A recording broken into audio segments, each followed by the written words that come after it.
zeer zeldzaam. Dus dat betekent dat dit een onderzoek verdient. En verder engageer ik mij niet. Dat zou niet wijs zijn. Wat betreft de proceduremiddelen. Je n'ai pas, comment dirais-je, de préjugés à cet égard, sauf à vous dire qu'il me semble évident qu'il faudrait trouver le moyen, dans le cadre d'une procédure pénale, pour vider, à un moment donné, les moyens de procédure. Comment dirais-je, la chambre de mise en accusation ou la chambre du conseil pourrait être une instance utile pour en terminer, par exemple, avec une cassation, mais alors point fini. Et non pas des appels à la Cour à plusieurs reprises, parce que finalement, on constate que seulement 7% de ces appels à la Cour de cassation en matière de procédure sont bénéfiques.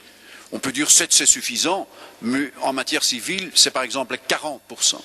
Donc je me demande s'il ne faudrait pas trouver quelque part une limite, sauf à la fin de la procédure, sauf après la condamnation, on peut tout faire devant la Cour de cassation. Mais pour ce qui concerne les appels intermédiaires à la cassation, je serais plutôt favorisable ou favori ou plutôt partisan d'une solution au niveau des chambres d'appel, des conseils, des chambres du conseil ou de la chambre de mise en accusation. Ik denk, collega Dazen. Dank u wel.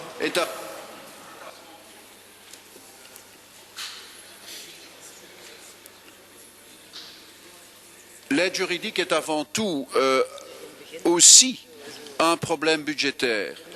Et nous avons inscrit le principe de l'enveloppe fermée dans l'accord gouvernemental, précisément parce que nous craignons une surconsommation de l'aide judiciaire dans l'autre cas.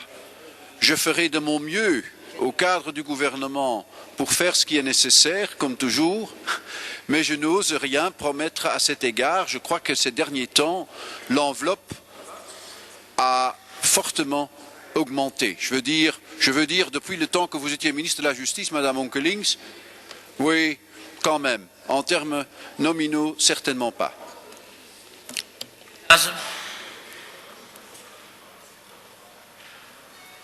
Dank u wel, meneer de voorzitter. Meneer de voorzitter, ik wil de minister namens de N-VA-fractie danken voor zijn performante antwoorden op heel veel gestelde interessante problematieken. Ik hoorde heel veel het woord evenwicht. En dat is in tegenstelling tot het verleden, is dat de toekomst van justitie. Inderdaad, op zoek gaan naar evenwicht, delicate evenwichten. En het doet mij eigenlijk denken aan wat Trainer, een rechter in het Hooggerechtshof, ooit heel treffend heeft gezegd. Democraten moeten de vrijheid in hun hart blijven dragen wanneer anderen opgehouden hebben dat te doen. Ik dank u.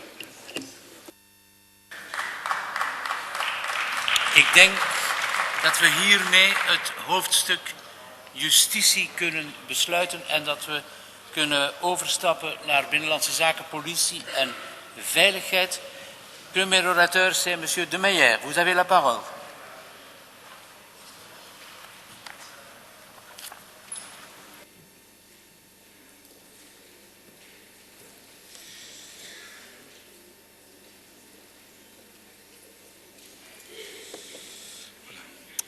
Merci, Monsieur le Président, Monsieur le Premier ministre, Monsieur le ministre de l'Intérieur.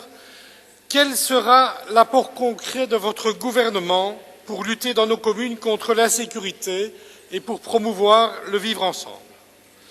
Monsieur le Premier ministre, vous déclariez avant-hier à cette tribune « Le gouvernement souhaite que la police soit le plus possible disponible sur le terrain ». Nous sommes tous d'accord. Mais aujourd'hui, la première grève à laquelle votre gouvernement est confronté, ce n'est pas celle de cheminots ou celle des dockers, mais celle des policiers. Les policiers seront bien sur le terrain, plus exactement dans la rue, mais pour manifester. Cela commence mal, Comment allez-vous répondre aux demandes des fonctionnaires de police? Vous nous dites que le gouvernement va renforcer les méthodes de recherche, les banques de données, les services de police, la répression des vilains jeunes mendiants. Je ne vois nulle part d'engagement clair quant au refinancement qui va être nécessaire, notamment pour répondre aux nouvelles sollicitations du judiciaire. Il en va de même pour la réforme de la sécurité civile. Je me permets de revenir ici sur vos déclarations d'hier concernant la trajectoire budgétaire pour ce qui est de la sécurité et des services de secours. Il demeure des flous que nous devons clarifier. Concernant les zones de secours, j'ai compris que la trajectoire budgétaire définie par le comité de monitoring sous la précédente législature serait bien maintenue. Pourriez-vous le confirmer? Qu'en sera-t-il du soutien aux communes dans la mise en place des mesures d'urgence en cas de délestage électrique? Pour les zones de police, je suis inquiet et étonné à propos de la volonté d'une réduction de la dotation fédérale des zones de l'ordre de 2%. Si j'ai bien retenu, le montant maximum prévu dans l'ébauche budgétaire est de 14,5 millions d'euros en 2015 sur un montant de 725 millions. Je rappelle que 1 million d'euros correspond à 18 unités de police sur le terrain. Ces 14,5 millions sont donc bien inscrits en moins dans le cadre du saut d'index. Je voudrais néanmoins savoir si la totalité des 2% de réduction de la dotation fédérale est déjà répartie entre les traitements et les frais de fonctionnement. Cette réduction de 2% va-t-elle s'appliquer de manière linéaire à chaque zone? Qu'en sera-t-il pour la police fédérale, qui, rappelons-le, vient aussi en soutien aux zones de police locale? Qu'en sera-t-il de l'éventuelle révision de la norme KUL? Qu'en sera-t-il des critères retenus? D'autre part, vous ne confirmez pas le niveau de recrutement. Allez-vous maintenir les efforts engagés par le précédent gouvernement à cet égard? Les subsides aux écoles de police seront-ils maintenus ou diminués? Quel sera l'impact sur les finances des zones locales de votre solution au sujet de l'arrêt de la Cour constitutionnelle relative aux pensions des policiers? J'ai compris que vous alliez proposer un congé préalable à la pension. Ce congé sera-t-il à charge des zones de police? Avec quel mécanisme de soutien par rapport à une dotation qui va déjà diminuer? Monsieur le Premier ministre, Monsieur le ministre de l'Intérieur, tous les mandataires communaux seront particulièrement attentifs à vos engagements budgétaires et surtout à leur mise en œuvre en la matière. Ce sera là l'épreuve de vérité et c'est sur cette base que nous pourrons juger du sérieux et de la sincérité de vos déclarations. Vous disiez également que la politique du gouvernement se basera sur la coopération, la prévention et l'action efficace des services de sécurité. De quelle coopération et de quelle prévention parlons-nous? L'accord de majorité limite les priorités du plan national de sécurité. Quelles seront-elles? On en identifie deux, la lutte contre le terrorisme et le radicalisme, j'y reviendrai. Sans nier l'importance de ces menaces, qu'en sera-t-il des autres causes d'insécurité? Je lis avec inquiétude que les plans de prévention seront évalués de manière approfondie. Faut-il craindre à cette occasion une remise en cause des subsides aux communes pour financer les projets de prévention? La prévention ne doit pas se résumer à la multiplication des caméras, à l'éloignement résidentiel des SDF et des mendiants, à l'interdiction de place, à la lutte contre les squats ou les magasins d'alcool de mauvaise foi. La détention de drogue dans l'espace public sera interdite et ne pourra plus faire l'objet d'une tolérance. Nous pouvons réfléchir à cela, mais il ne faut pas avoir une approche exclusivement répressive qui sera inapplicable sur le terrain en matière de toxicomanie. Cette déclaration ne laisse a priori aucune place pour les initiatives en matière de réduction des risques réclamées par les travailleurs sur le terrain et par les experts. Pour le Parti socialiste, la police de proximité, sous la responsabilité des mandataires locaux, est une composante essentielle de notre sécurité physique, de notre sécurité d'existence et de notre bien-être. Permettez-moi de vous dire que je suis à nouveau très inquiet à la lecture de vos textes. On peut craindre en effet un renforcement de la tutelle et de l'intervention du fédéral dans l'organisation et le fonctionnement même des zones de police, ainsi qu'une modification de la répartition des tâches au détriment de la police locale.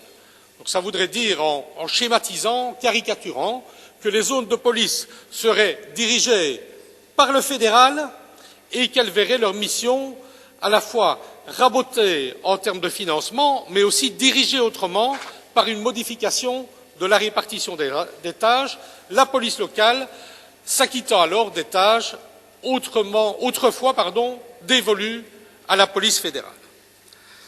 D'autre part, allons-nous assister à une privatisation du service public de police? Je note que le gouvernement va déterminer les missions essentielles de la police, encourager l'externalisation et simplifier le recours à la sécurité privée. Quels seront les garde-fous pour éviter une appropriation privée de la force publique? De même, qu'en sera-t-il de votre volonté de revoir la législation sur les détectives privés? J'ai lu que vous alliez mettre en place un Conseil national de sécurité. Il faut améliorer le fonctionnement de l'actuel collège, mais pourquoi? Sera-ce un Conseil des ministres bis? Quelles seront ses prérogatives? Quelle transparence? Comment s'exercera le contrôle parlementaire? Je terminerai, Monsieur le Premier ministre, Monsieur le ministre de l'Intérieur, mon intervention avec la lutte contre le radicalisme. Il est évident que nous devons lutter contre le terrorisme et le radicalisme. Le Parti socialiste n'a jamais été laxiste en matière de sécurité et est ferme à ce sujet. Mais encore, au-delà des discours, comment allons-nous concrétiser ces propositions? 3 critères doivent être pris en considération pour apprécier le bien-fondé des mesures proposées. 1. La pertinence. 2. La faisabilité. Et 3. Leur compatibilité avec les libertés publiques. À la lecture de l'accord, on reste perplexe à cet égard. J'ai la fâcheuse impression d'être mis devant un catalogue de mesures dont certaines sont d'ailleurs déjà mises en œuvre, telles que les radiations ou la coopération internationale, et c'est tant mieux. J'espère que nous aurons rapidement un débat à ce sujet sur des bases objectivées et avec des propositions pragmatiques et concrètes de votre part. J'en termine.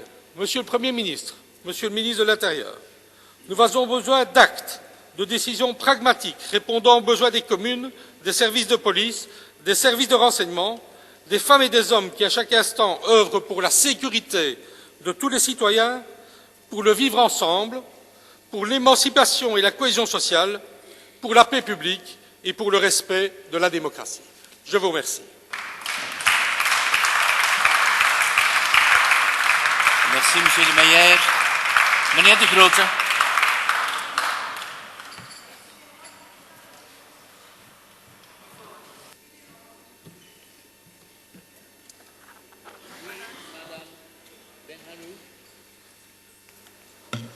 Merci, Monsieur le Président. En effet, lors de votre déclaration gouvernementale, vous confirmiez que la politique de votre gouvernement se basera sur la coopération, la prévention et l'action efficace des services de sécurité. Oui, mais je voudrais savoir de quelle coopération parlez-vous, Monsieur le Premier ministre? Est-ce aussi de la concertation sociale avec les organisations syndicales? Madame Anou, oui. On a clôturé la liste des orateurs oui, mais hier. Oui. Et donc, mais j'ai le droit de poser des questions. C'est bien évident qu'on peut avoir des interruptions, mais pas